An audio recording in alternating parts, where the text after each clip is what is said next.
तर ज्या कुळात तो हरिश्चंद्र राजा, आणि त्याचीही परीक्षा मीच पाहिलेली आहे.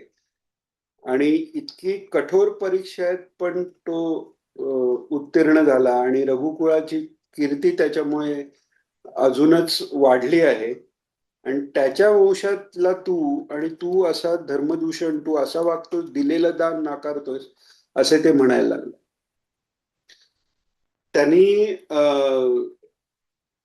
अजूनही त्या रघुकुळाच्या म्हणजे त्या वंशातल्या राजाचं, रंतिदेवाचं उदाहरण दिलं, की इंद्र परीक्षा पाहायला आला. इंद्र कबुतराचं रूप घेऊन आला, यम चांडाळाचं रूप, त्या का ससाण्याचं रूप, तर त्या कबुतराचा जीव वाचवायला स्वतःच्या मांडीचं मांस काढून त्यांनी दिलं, पण आपलं वचन सोडलं नाही. मुचकुंद राजाचं उदाहरण दिलं. मुचकुंद राजांनी इंद्राला साह्य करण्याकरता ते युद्ध करताना तिकडे देवलोकातल्या जितका काळ गेला त्याच्या कित्येक पट देवांचं एक दिवस आहे, आपला एक वर्ष असतो पृथ्वीवर. त्याचे सगळे, त्याच्या वेळची सगळे जण मरून गेलेले आहेत, एवढं त्यांनी म्हणजे सगळ्या संसाराचाच त्याग केल्यासारखं आहे. त्या मुचकंद राजाचंही त्यांनी उदाहरण दिलं. ह्या सगळ्यांनी स्वतःच देह, स्वतःच मुलगा मुलगी जे काय संबंधी कशाचाही न विचार करता देवकार्य केलं, आणि त्याचं यश तू घालवतोय दशरथ, असं ते म्हणतात. रुक्मांगदाचंही वर्णन दिलं, की त्या रुक्मांगद राजांनी पुत्राचं शिर देऊन सुद्धा आपलं व्रत राखलेलं आहे. हे सगळं असताना तू असा कसा वागतोस? त्याच्यानंतर ककुत्स हा तुमचा पुत्र आहे म्हणून रामायणात बऱ्याच ठिकाणी काकुत्स म्हणून रामाला किंवा दशरथाला म्हटलं गेलंय, की त्यांनीही राक्षस मारले कसे, तर इंद्राच्या खांद्यावर बसून. इतका त्यांची योग्यता होती, आणि त्या वंशात जन्माला येऊन सुद्धा तू असा कसा वागतोस? आणि तू रामाला लहान बाळ म्हणतोस, त्याला विद्या नाही म्हणतोस, त्याला शक्ती नाही म्हणतोस. ही तू ही तुझी बुद्धी मूर्ख बुद्धी आहे, इतकं स्पष्ट त्याला म्हणतायत. अतिस्थूळ जड बुद्धी आहे ही तुझी. श्रीराम कोण आहेत? अवतार आहेत. आणि ते आलेत कशा करता, तर केवळ सुरकार्याकरता आलेत, देवांच्या कार्याकरता, असुरांचा नाश करण्याकरता आलाय. म्हणून तर मी त्यांना मागायला आलोय. त्यामुळे हे लक्षात घे दशरथा, राम हे काय बाळ नाही आहेत. ते राक्षस कुळाचा अंत करण्यासाठी अवतार भगवंतांनी घेतलेला आहे. स्वधर्माचा परित्राणाय साधूनाम विनाशायाचे दुष्कृताम धर्म संस्थापनार्थाय.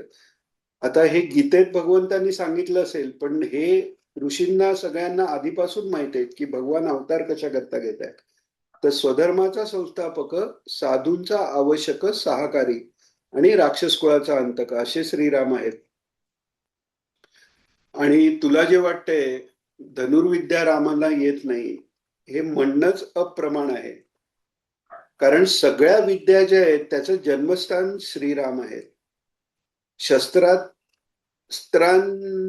जी शक्ती आहे, ती शक्तीचं बीज जे आहे ते श्रीरामचंद्र आहेत. श्रीराम रणरंग धीर, गुणानुगुण गुणागुण गुणगंभीर, वीराधिराज महावीर परमशूर श्रीराम. म्हणजे दशरथाला ते बोलतायत, पण त्यावेळी भक्ती मोठी आहे, त्यामुळे रामाची स्तुतीच सुरू झाली त्यांची. श्रीराम मनुष्य नवे पायी, श्रीराम देहीच विदेही, श्रीराम चैतन्य विग्रही, राम स्वदेही परब्रह्म, राया तू नेणसी निश्चित, श्रीरामा मानसी प्राकृत, वसिष्ठासी पुढे पुसे हा वृत्तांत, तो यथार्थ सांगेल. तुला माझं मागणं बरोबर वाटत नाहीये ना? मग तुझे गुरु जे आहेत वसिष्ठ, ते तुझ्या कुलाचे हितचिंतक आहेत हे तुला माहिती आहे ना? मग त्यांना विचार, आणि ते काय ते तुला सांगतील. पण ठीक आहे, आता तुला जर नसेल द्यायचा तरी तुमचं कल्याण असो, कारण आणि सकळ कल्याण कारण रामापाशीच आहे. आता मी जातो स्वतःच्या आश्रमाशी आणि म्हणून निघाले तिथे विश्वामित्र ऋषी. तर तेव्हा मग वसिष्ठ समोर आलेत आणि त्यांनी मग समजूत घातली की विश्वामित्र ऋषी कोण आहेत. म्हणजे आता मुलाबद्दल जो भाव आहे तो ठेवू नकोस हे तर वसिष्ठांनी सांगितलं.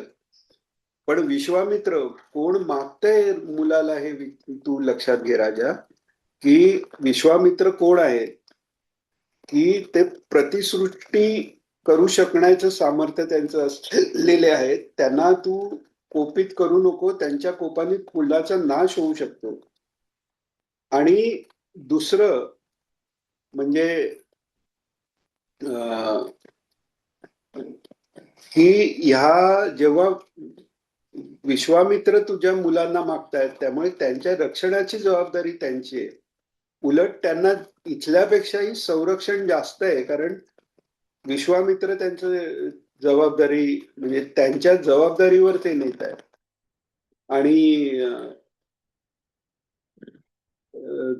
त्याच्यामुळे म्हणजे वसिष्ठांचं कौशल्य असं आहे की त्यांनी त्यांच्या वचनांनी राजालाही शांत केलंय आणि विश्वामित्रांनाही शांत केलंय. कारण दोघांचे जे उद्देश आहे याला एक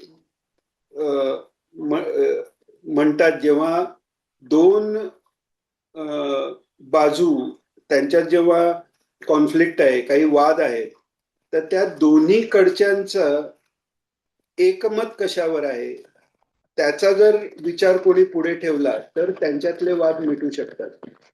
तर आता आधुनिक या न्यूरोलिंग्विस्टिक प्रोग्रामिंग किंवा मॅनेजमेंट टेक्निक्स मध्ये ही टेक्निक म्हणून शिकवतात की दोन विरुद्ध इंटरेस्ट असलेल्यांना त्यांच्यातला कॉमन इंटरेस्ट दाखवून त्यांच्यातली एकी करून घेणे. म्हणून इथे त्यांच्या या कौशल्याचं नाथ महाराजांनी कौतुक केलंय की ते म्हणतात, वसिष्ठ गुह्य सांगे रायासी शांत करी विश्वामित्रासी.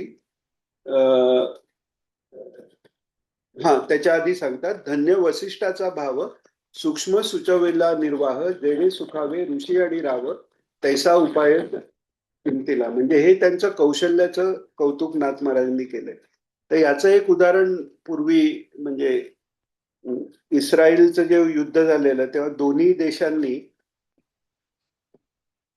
त्यांचं जेव्हा शांतीचा करार झाला तर तेव्हा एकमेकांच्या चर्चेत आपलं अग्रीमेंट कशावर होईल या उद्देशाने ती चर्चा झाली. तर त्यात आता हे थोडक्यात सांगतो, त्यात असे मुद्दे आले की तुम्हाला तुमची लोक सुरक्षित पाहिजेत, आम्हालाही आमची लोक सुरक्षित पाहिजेत. तुम्हालाही हिंसा नकोय, आम्हालाही नकोय. तुमचाही धन याच्यात फुकट जात आहे, आमचंही धन याच्यात फुकट जात आहे, तेही आम्हाला घालवायचं नाही. म्हणजे दोघांचेही उद्देश सारखेच आहेत आणि ते उद्देश सफल कशाने होणार आहेत तर युद्ध थांबवून होणार आहेत. आणि मग ते तो ठराव झाला आणि युद्ध थांबलं. तर हे आता मॉडर्न याच्यात जे शिकावं लागतं ते ब्रह्मज्ञानी महात्मे आणि आपलं जे शास्त्र आहे त्यात सगळं आलेलं आहे. रामायण महाभारतात जे आहे ते सर्वत्र आहे, हे आपण ऐकलेलंच आहे की व्यासांची प्रतिज्ञा आहे.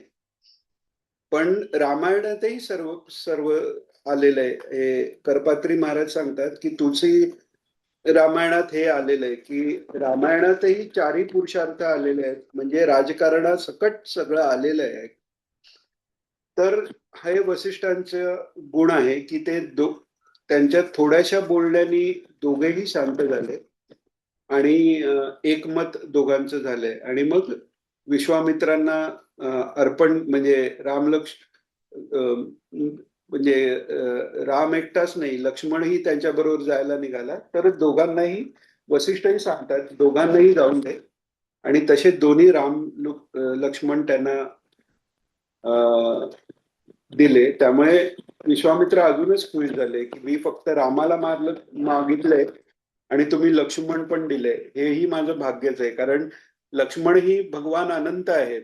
त्यामुळे रामच 4 रूपांनी आलेत ना. रामचंद्र, लक्ष्मण, भरत, शत्रुघ्न या 4ही रूपांनी रामचंद्रच आलेत. कारण भरत शत्रुघ्न हेही शंख आणि चक्र आहेत. आणि लक्ष्मण हे शेषशाही भगवान आहेत. तर तेही बरोबर येत आहेत. आनंद झालेला आहे. आणि विश्वामित्रांनी वसिष्ठांचं कौतुक केलेलं आहे. म्हणजे शाब्दे परेचं निष्ठाथ हे जे सांगितलंय, गुरु कसा असावा, कोणत्या गुरुकडे जावं, तर परेचे निष्ठांत ज्यांना आत्मज्ञान झालेलं आहे. पण आत्मज्ञान झालेलं आहे, पण ते सांगत नसतील किंवा ते शिष्याला ते ज्ञानदान करत नसतील, तर ती नुसती भक्ती होते. त्यांनीही खूप श्रेष्ठ जर भक्ती असेल तर उद्धार होऊ शकतो.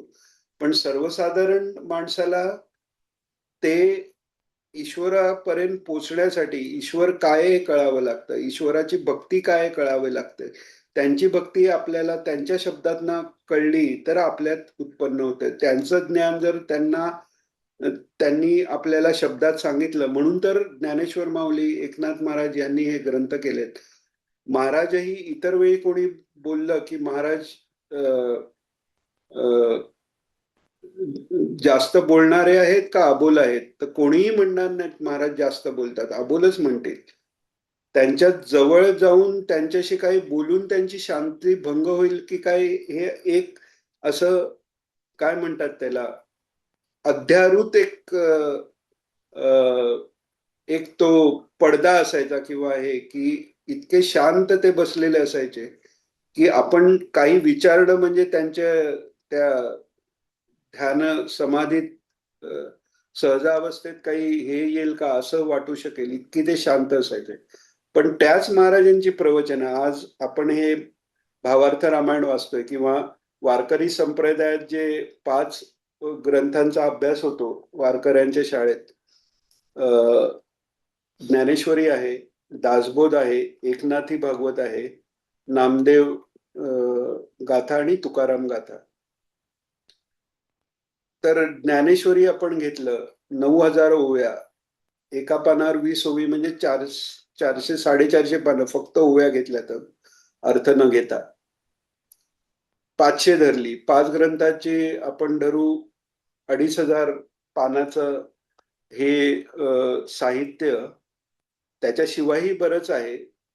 ते जरी डबल केलं 5,000, तर महाराजांचे जेवढे 78 सालाच्या नंतर, म्हणजे आता महाराजांचं पहिलं प्रवचन जे रेकॉर्ड झालं ते 80 साली येऊरला जे दिगंबराचं झालं, तेव्हापासून गोडसे काकांनी ती आयडिया पुढे नेत सगळी प्रवचनं जी हे केली आणि ती जी अवेलेबल झालेत, तर ती सगळी जर प्रकाशित झाली तरी ते 10,500 होईल.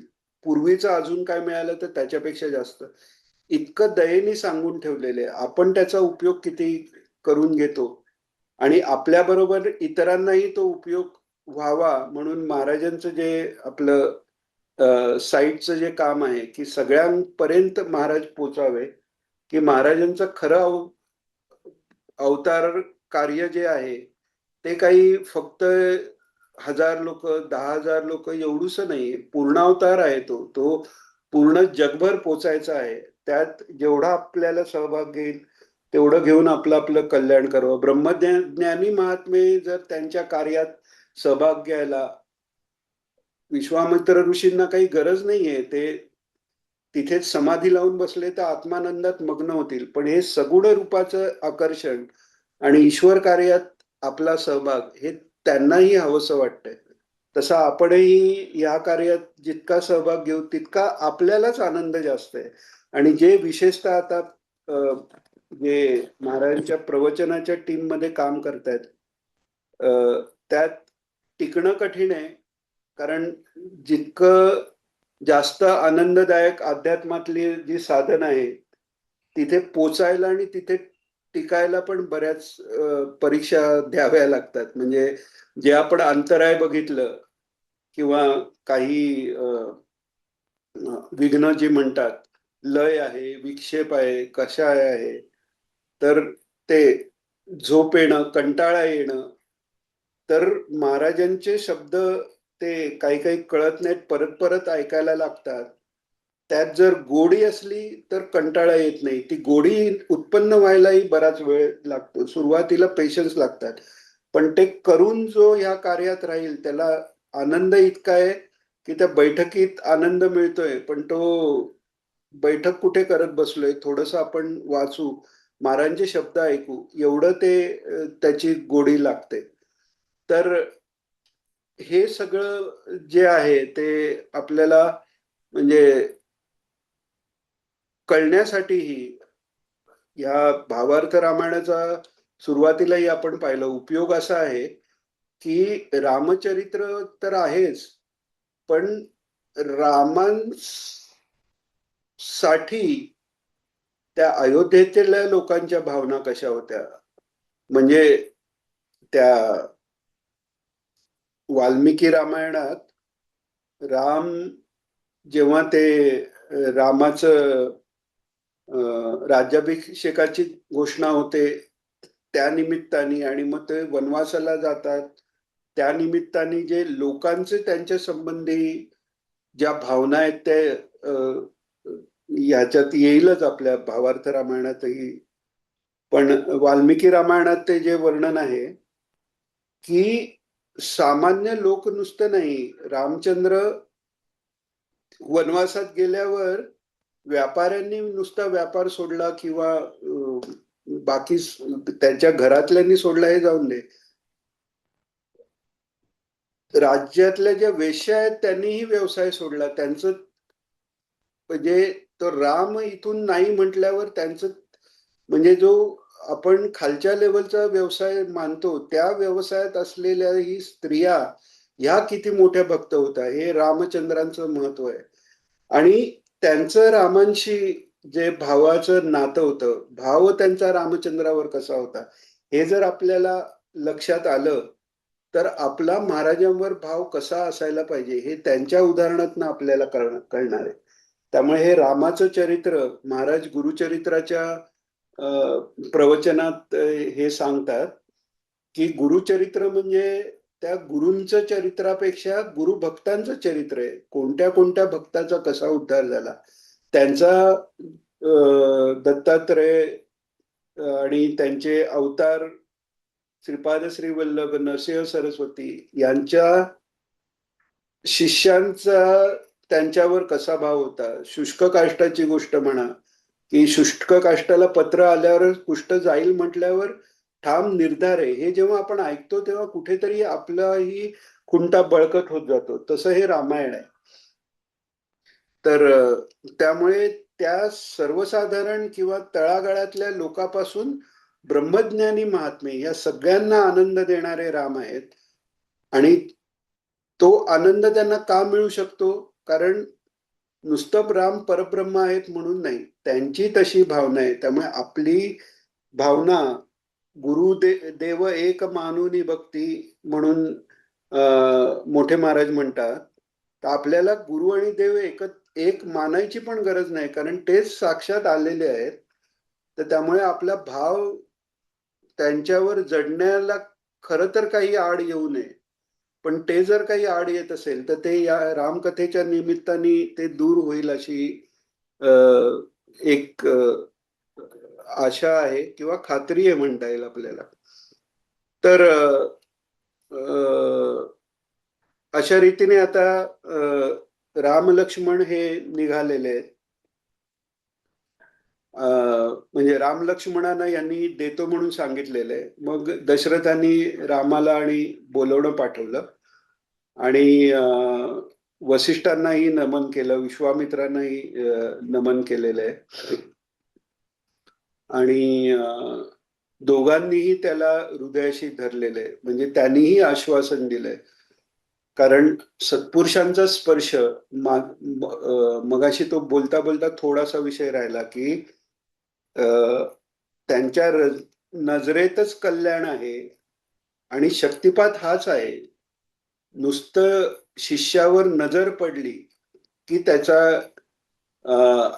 अज्ञानाचं आवरण दूर होऊन ती वेटोळे घालून बसलेली कुंडलिनी आहे किंवा बहिर्मुखी आहे, बाह्य नाड्यांमधनं प्रवाहित होणारी जी शक्ती आहे ती सुषुम्नेत जाऊन वरचा प्रवास सुरू होतो. अधिकारी शिष्य असेल तर तिथल्या तिथे तो मुक्ती प्राप्त करू शकतो. हे त्या नजरेत शक्ती आहे, त्या स्पर्शात शक्ती आहे, त्यांच्या शब्दात शक्ती आहे.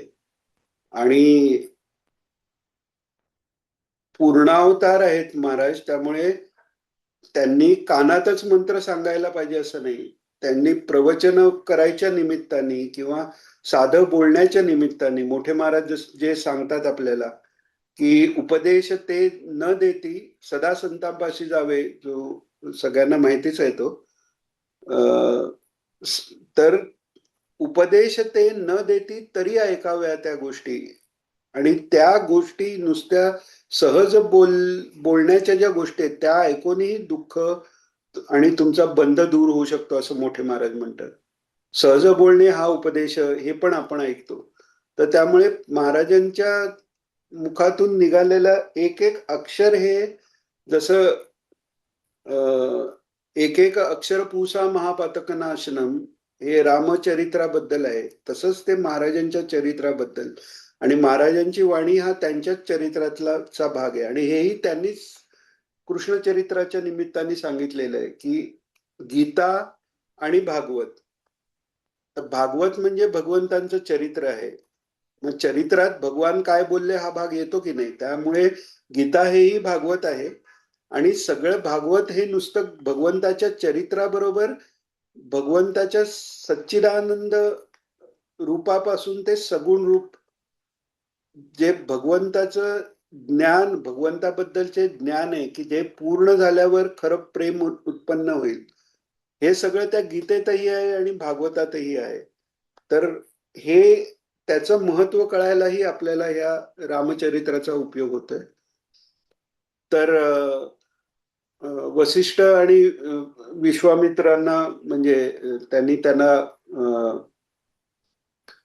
हृदयाशी धरले दशरथाला, त्यामुळे त्याचं बाकी जे अज्ञानाचं मळब आहे ते निघून गेलं. आणि मग रामचंद्र आलेले आहेत आणि विश्वामित्र ऋषी आणि रामांची दृष्टभेट झालेली आहे. प्रथमच हे दर्शन आहे या अवतारात. म्हणजे विश्वामित्र हे आधीपासून आहेत. विश्वामित्र हे परशुरामाचे मामा लागतात, कारण परशुरामांची आई आणि त्यांच्या आईची आई दोघींनी साठी ते यज्ञ केले. आणि चरू त्यांचे मामा नाही, सॉरी, आपलं जमदग्नीचे विश्वामित्र हे मामा लागतात. कारण जमदग्नींची आई आणि विश्वामित्र म्हणजे त्यांची आई, जमदग्नींची आजी म्हणजे विश्वामित्रांची आई झाली, म्हणजे हे मामा झाले. तर त्यामुळे एका प्रकारे एका अवतारात ते मामे आजोबा झाले परशुराम अवतारात. पण ह्या अवताराचं जे रूप आहे, आता परशुराम अवतारात उग्र रूप आहे, तिथे शासन हाच एक उद्देश आहे. परित्राण साधूंचं कसं करायचंय तर विनाशाय दुष्कृतांवर भर जास्त आहे. तिथे कुठे कोणाला उपदेश वगैरे असा संदर्भ नाही. हा, शस्त्रज्ञान फक्त दिलेलं आहे ते भीष्माचार्यांना, पण ज्ञानाचा उपदेश आहे किंवा असा त्यांनी रोल घेतलेला नाही. आणि पाहताच धडकी भरावी. क्षत्रियांना तर म्हणजे असं सांगतात की ते महाराजांच्या प्रवचनात आलेलं आहे की क्षत्रियांना शोधत जाताना ते आले कळलं तर गर्भपात व्हायचा इतकी भीती त्या राण्यांच्या मनात. किंवा ते क्षत्रिय पण बायकांचा वेश घेऊन राहिलेले ते तेवढे जगले असं सगळं सांगतात. तर उग्र अवतार आहे तो, किंवा नरसिंह अवतार उग्र अवतार आहे. पण हा अवतार असा आहे की राम नावच असं आहे की पाहताच त्यात रमून जावं, आपण त्या रूपात रमून जावं असं ते रूप आहे. ते पहिल्यांदाच पाहतायत अं, रामाला. आणि ते मनोहर असं रामाचं रूप पाहिल्यावर आनंदाच्या उकळ्या फुटतायत. आत्मानंद हा आहे, पण सगुण रूपाचा आनंद ही हा त्याच्यापेक्षाही मोठा आहे. उगाच शुकाचार्य समाधी सोडून उठले नाहीत भागवताचे 4 श्लोक ऐकून, आणि त्याच्यानंतर ते कुठे बसून समाधी लावले असं झालंच नाही. संचार आहे सतत. गाईचं दूध काढायला जितका वेळ लागतो तेवढाच एका वेळी थांबायचं का? कारण सगळीकडे ते ईश्वराचं नाव पोचलं पाहिजे. आणि तसंच म्हणजे काकांनी जे महाराजांचे शब्द टिपून ठेवलेत, किंवा त्यांनी जे महाराजांच्या सहवासात असतानाचे जे डायऱ्या ज्या लिहिलेल्या आहेत, आणि त्याचं आपण पुस्तकही करणार आहोत, तर त्याचाही उद्देश असा आहे की महाराज सगळीकडे पोचावेत. महाराज म्हणजे काय आपली एकाची प्रॉपर्टी आहे असं नाहीये. तो परमात्मा सर्वांचा आहे, त्यामुळे त्याचे शब्द सगळीकडे पोचावे, हे जे काकांनी 78 सालापासून जे सुरू केलंय, त्याला आता थोडस आत्ताच्या टेक्नॉलॉजी मुळे म्हणा, हे म्हणा, ते थोडं आपल्याला सोपं झालेलं आहे. तेव्हा एखादं प्रवचन लिहायचं, तर एखादा शब्द कळला नाही, रिवाइंड दाबलं तर 2-3 मिनिटं मागे जायचं, 5 मिनिटं मागे जायचं. कारण इतकं फाईन. आत्ता कसं नुसतं कर्सर आपण हलवून पाहिजे तितकं मागे पुढे करतो, इतकं सोपं नव्हतं. तरीही आपल्याला ते कठीण जातं. पण तेव्हा जे लिहिलं गेलंय त्याला मेहनत भरपूर होती. तेव्हाची आत्ता इतकी अफोर्डेबिलिटी ही नव्हती. आपल्या कुटुंबातले खर्च कमी करून ह्या सगळ्या गोष्टी ज्या काकांनी केल्यात, आपल्याला फक्त त्या जे रेडीमेड आहे आपल्याला, ते फक्त आपल्याला सॉफ्ट फॉर्मॅटमध्ये आणून लोकांसमोर द्यायचंय. त्यामुळे त्यांच्यामुळे आपल्याला जे मिळतंय ते अजून पुढे सर्वांना मिळावं, याच्याकरता थोडंसं आपल्याला तिथे जर लक्ष गेलं, आणि आपलं कल्याणच आहे ना. या सत्संगात आपण काय येतो, त्यांचे विचार ऐकण्यासाठीच येतोय. तर ते विचार परत परत आणि जास्त खोलपणे ऐकता येतात. हे सांगता येतं केव्हा, तेव्हा ते वाचलं जातं, किंवा त्या परत परत ऐकलं जातं तेव्हा ते सांगता येतंय. तर त्यामुळे तो आनंद सगळ्यांना मिळावा असं फार वाटतं त्या सेवेत. जेवढं जितकं काही, आणि त्यात असं नाहीये की आपल्याला तुम्ही ही कॅसेट 4 दिवसात करा, किंवा अमुक हे अमुक दिवसात. याच्यात म्हटलं तर हे खूप फास्टही करता येईल, पण आपला उद्देश असा आहे की जास्तीत जास्त लोकांना हा सेवेचा भाग हे मिळावा. तर रोज एक ओळ जरी ऐकून लिहिता आली आपल्याला, तरी आपल्या जीवनाचं कल्याण आहे. त्यामुळे सगळ्यांनी निदान आपल्या या सत्संगातले जेवढी जेवढी लोक आहेत त्यांनी तरी यात भाग घ्यावा असं मनापासून वाटतंय.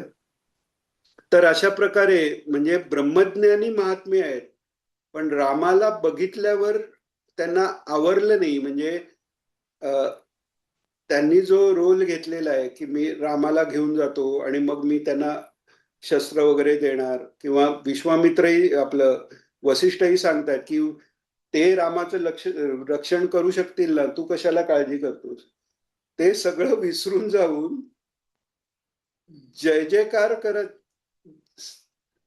जय जय राम म्हणत ते एकदम उभे राहिले. त्यांना ते भान राहिलं नाही. रामाला बघता बघता आपोआपच तो आनंद इतका आहे की त्याचा जय जयकार करत ते उभे राहिलेत. अशा रीतीने आता ह्या अध्यायाचा शेवट होतोय. तर शेवटी एकनाथ महाराज म्हणतात, एका जनार्दना शरण झाले गुरुशिष्य दर्शन. आता एका जनार्दना शरण, इथे एकनाथ महाराज मी माझ्या गुरूंना शरण हा फक्त नाहीये, तर एकच जो जनार्दन आहे त्याला शरण. आणि कोण शरण, तर इथे विश्वामित्रही शरण आहेत, आणि अवतार कार्याच्या यांनी रामही नम्रपणे त्यांना शरण आहेत. कारण भक्त आणि भगवान वेगळे नाहीच आहेत, ही ती स्थिती आहे. तर एकाच वाक्यात एकनाथ महाराज इतक्या वेगवेगळ्या गोष्टी सांगून जातात की एकनाथ महाराज हा जनार्दनाला शरण आहे, किंवा शरण म्हणजे त्याला सर्वस्व दिलं म्हणजे तद्रूपच होऊन जातो. शरण म्हणजे काय, शरणागती म्हणजे कोणतरी राजा आहे आणि तो मारेल म्हणून घाबरून त्याला शरण जाणं असा भाग नाहीये. ते मिलन आहे. जेव्हा नदी समुद्राला भेटते, किंवा एखादी प्रियसी प्रियकराला भेटते, तेव्हा जी समर्पणाची भूमिका आहे ती कमीपणाची नाहीये. ते जे समर्पण आहे त्यांनी तद्रूपता येते, आणि पराभक्ती अशी आहे की त्याच्याही पुढे भक्त जातो, नियम्य बनवू शकतो भगवंताला. महाराज म्हणतात की भक्तीचा प्रभाव असा आहे की त्या अनसुया मातेनी नियम्य बनवलंय त्रिमूर्तींना. तर एका जनार्दना शरण, ते एक तत्व जे आहे सच्चित आनंद, ते जनार्दन आहे. जन अर्दन म्हणजे जनाचा नाश, म्हणजे त्यांच्या स्थूल सूक्ष्म देहाचा नाश करून, कारण देहाचा नाश करून त्यांना स्वस्वरूपात विलीन करणारे जे आहेत ते जनार्दन. असा परब्रह्म, त्याला शरण. म्हणजे इथे एका म्हणजे एक स्वतःचा उल्लेखच नाहीये. महाराजांचंही जर आपण पाहिलं तर सही करताना आता श्रीदत्त शरणम किंवा श्रीकृष्ण शरणम, मम नाहीच आहे त्याच्यात, मीपणा राहिलाच नाही. त्यामुळे एका जनार्दना शरण याचा असाही अर्थ आहे. आणि झाले गुरु शिष्य दर्शन, गुरु आणि शिष्याचं एकमेकांना दर्शन झालेलं आहे. येथोनी श्रीराम आपण वैराग्य पूर्ण निरूपी. आता हे तर आले त्यांना त्यांच्या अवतार कार्याला प्रवृत्त करायला. आपण देवाची स्तुती का करतो, स्तोत्र काय आहेत, तर सच्चिदानंद परब्रह्म पूर्ण आहे ते. तिथे कामना असायची गरज नाही. आप्त काम म्हणतात त्यांना, पण तोही काम नाहीये असं ते सच्चिदानंद. पण त्याचं जे भक्त वात्सल्य आहे ते इन्वोक करायला त्यांना प्रार्थना जशी करायला लागते, तसं इथे पराभक्ती अशी आहे की त्यांना ऋषी रूपाने, गुरु रूपाने आज्ञा करणं किंवा उपदेश करणं, ही लीला आता पुढे येणार आहे. तर पुढे शेवटचे हे 2 श्लोक असे सांगतायत नाथ महाराज. एका जनार्दना शरण, झाले गुरु शिष्य दर्शन, येथोनी श्रीरामापण वैराग्य पूर्ण निरूपी. स्वस्ति श्री भावार्थ रामायणे बालकांडे एकाकार टीकायाम विश्वामित्रागमनम नाम अष्टमोऽध्याय. एकाकार टीकायाम म्हणजे जी टीका वाचून आपण परब्रह्माशी, रामचंद्र स्वरूपाशी, आपल्या इष्ट स्वरूपाशी, महाराजांशी एकरूप होऊ, ही शक्ती या ग्रंथाची आहे की आपल्या इष्टाशी एकरूप करून देणारी अशी एकाकार होण्याची शक्ती असलेली ही टीका आहे. आणि त्या टीकेतलं विश्वामित्रागमनम, विश्वामित्रांच्या आगमनाचा नाम अष्टमोऽध्याय, हा 8वा अध्याय संपलेला आहे. अजून 7-8 मिनिटं आहेत तर 9व्या अध्यायाला आपण सुरुवात करू. अध्याय 9वा. श्रीरामचंद्राय नमः. सन्मुख देखोनी श्रीराम, विश्वामित्राचा मनोधर्म, सुखावोनी सप्रेम, आनंदे परम बोलत. आता त्यांनी एक भूमिका केली. आता थोड्या वेळापूर्वी ते रामाच्या वडिलांनाही हे देत आहेत की तुला तुझे हे कळत नाहीये का, राग दाखवतायत. पण तो दाखवण्याचा राग आहे. सत्पुरुषांचा राग हा कल्याणाकरताच असतो, तसा तो आहे, तो काही टिकणारा नाहीये. आणि रामचंद्र समोर आल्यावर आत्मस्थितीच जी आहे, स्वरूप जे आहे, स्वरूपानुसंधान केल्यावर समाधी लागते ही गोष्ट वेगळी. पण इथे उघड्या डोळ्यांनी समोर रामचंद्र प्रभू आहेत. महाराजांचेही काही शिष्य असे की बरेच जण काय व्हायचं की आश्रमात पहिल्या मजल्यावर महाराज बसायचे. तर काही काही महाभाग असे होते की ते आज जाऊन नमस्कार करून यायचे, इथे न पाहता महाराजांकडे न पाहताही निघून जायचे, असेही काही होते.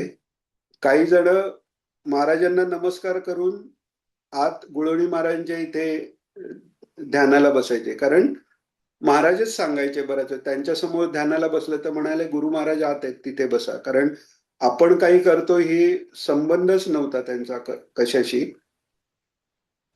पण काही त्यांचे महाराजांचे भक्त असे होते की त्यांच्या समोर बसायचे आणि डोळे मिटून नाही, कारण डोळे मिटून करणार काय, समोर जर परब्रह्म साक्षात असताना डोळे मिटण्याचा मूर्खपणा कोण करणार. तर असेही काही भक्त होते, आणि असे जे भक्त आहेत त्यांना त्यांची गोडी कळली आणि ते परब्रह्म आहेत हे कळलं, तर तीच आपल्यातही भावना निर्माण व्हावी याकरता या चरित्राचा आपल्याला उपयोग होणार आहे. तर विश्वामित्र ब्रह्मज्ञानी असून सुद्धा त्यांची कशी स्थिती झाली हे सांगतायत. विश्वामित्राचा मनोधर्म सुखावोनी सप्रेम आनंदे परम बोलत, म्हणजे सॉरी, सन्मुख देखोनी श्रीराम विश्वामित्राचा मनोधर्म सुखावोनी सप्रेम आनंदे परम बोलत. त्यांच्या बोलण्यातच ते एखादं जेव्हा आनंद, भरपूर आनंद येतो तेव्हा संसारी मनुष्यही बालस्वरूप होतो, त्याला ते कंट्रोल करता न येता तो फास्ट बोलेल, आनंदाच्या हसत हसत बोलेल, हे आपोआप होतं, ते रोखता येत नाही. पण इथे हा आनंद एवढा मोठा आहे की ब्रह्मज्ञानी महात्मे त्यांना सुखाची परमावस्था ही पाहिलेली आहे, त्यांना एक्साइटमेंट कशाने होणार, तर त्यांना एक्साइटमेंट होणार सगुण रूपाने. तर ते सगुण रूप पाहून सुखावून ते बोलतायत, आजी माझे सार्थक कर्म, आजी माझा सफळ धर्म, आजी माझे पूर्ण काम स्वये श्रीराम यथार्थ दिदला. म्हणजे आज मला काय मिळालेलं आहे, ब्रह्मज्ञान मिळालं हे सार्थक म्हणत नाही येते, किंवा आत्मज्ञान झालं, ब्रह्मर्षी पदवी मिळाली, तो अनुभव आला, हे सार्थक म्हणत नाहीयेत. ते सगुण रूप नुसतं दिसलं नाही, राम लक्ष्मण तुम्हाला देतो त्यांच्या ताब्यात दिलेले आहे, साक्षात सगुण परब्रह्म सच्चिदानंद घन परमात्मा तो सगुण रूपात आल्यावर तो मला मिळाला, आज खरं मी पूर्ण काम झालो असं ते म्हणतात. राये श्रीराम यज्ञार्थ दिला, राजांनी यज्ञाकरता का होईना मला राम दिलाय, हा त्यांचा आनंद आहे. आणि जे आपण म्हणजे बऱ्याच वेळा नामाचं महत्व ऐकतो, सतत ऐकतो,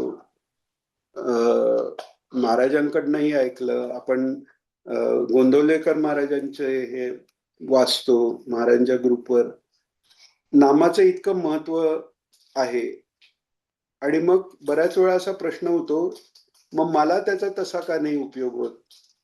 कबीरांची गोष्ट आपण ऐकली की त्यांच्याकडे एक माणूस अडचणीला, आपण पाहिलेली ती गोष्ट की काही विचारायला आला, हे समाधी स्थितीत होते, त्यांचा प्रॉब्लेम सॉल्व्ह करायला त्यांची पत्नी सांगते 3दा राम म्हण. तर कबीरजी म्हणतात, ती झाली आपली गोष्ट घेऊन की चिडतात, ते म्हणतात 3दा काय, रामनामाचा अपमान करते, एकदा राम म्हटलं तरी सगळं होईल.